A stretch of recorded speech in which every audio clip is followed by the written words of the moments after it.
the season for one particularly tasty and treasured Christmas tradition. As Moraka explains, it's a wrap.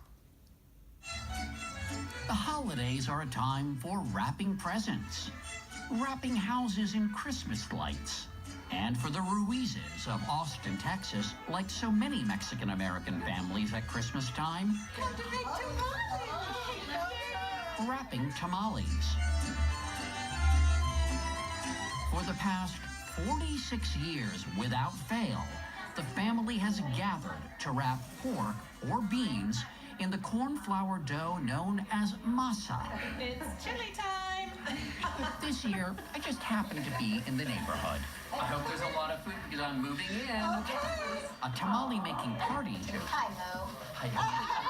is known as a tamalada. She seems to be expressing more frustration. Well, she's got 4 children. Cousins Carmen, Ruth, Esther, and Yoli grew up loving their grandmother's tamales. But their grandmother passed away in 1971, leaving no recipe behind. So the women turned to an elderly aunt, but she hadn't written down the recipe either. We frustrated her to no end that first time because we were like, don't put that in there. We're going to measure it first.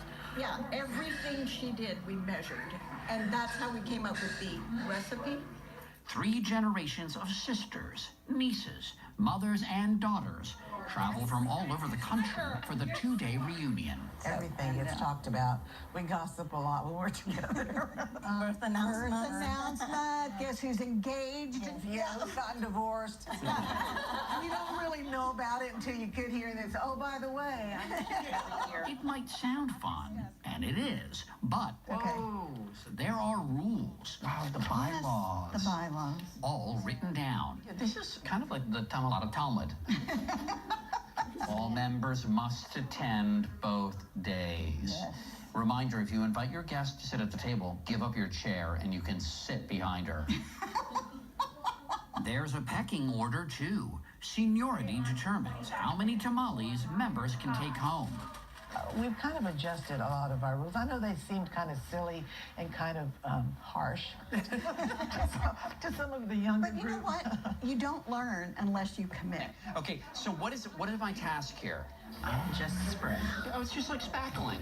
¿Cómo se dice spackling en español? Spackle. No, it's probably just spackling.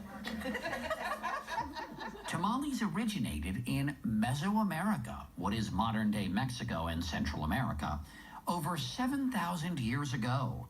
They were holiday favorites back then, too, given as offerings to the gods during special occasions. And it was a special occasion that brought us to San Antonio's historic Market Square. At the recent Gran Tamalada, tamales were in abundance. What kind of a bean are you? I'm a tamale. Oh, you're a tamale. Somebody said you were a bean. A tamale is not carved in stone. So it's whatever your taste buds are.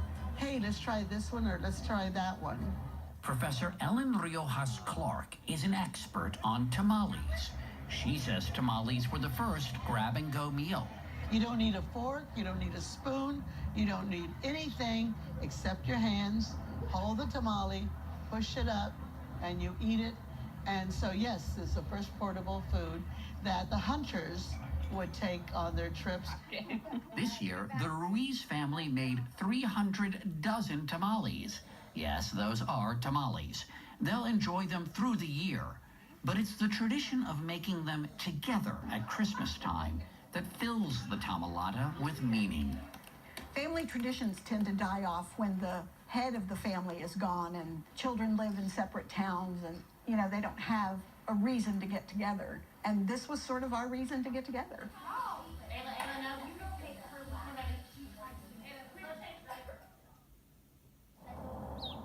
Next, Look at this place. This